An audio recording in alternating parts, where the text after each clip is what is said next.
Welcome, everybody. We're here to take note of the fact that journalism is alive and well and feisty, especially at the New York Times. Hey, did you send it?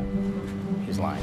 There's two A1 meetings. 10:30 where we discuss the stories of the day, what we're going to offer. It's kind of a competition. You go in there, we fight to get on A1. We are the New York Times, and we are dictating terms. At the tender age of 31, I still had a year left to being the violent, drug-snorting thug before I found my way to this guy, the one with a family and a job at the New York Times. All right, well, here's the lead.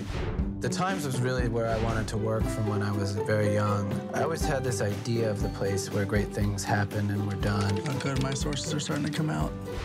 I don't know why anybody who's a reporter isn't on Twitter. You see him at his desk, and he just embodies everything about new media. I still can't get over the feeling that Brian Stelter was a robot assembled to destroy me.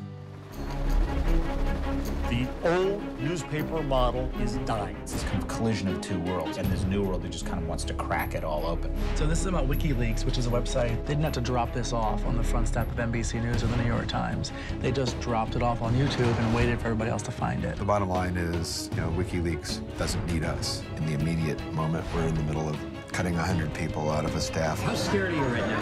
I've been a single parent on welfare. This is nothing. I almost feel like I don't have a clear grasp on the enormity of the situation. Could the New York Times, go out of business? If you think of the history of these institutions, Watergate, Abu Ghraib, I think we're at a dangerous moment in American journalism. Some stories are beyond the database. Sometimes people have to walk past the conventional wisdom. They asked if anybody who wanted to volunteer for Baghdad, so I'm going to Iraq.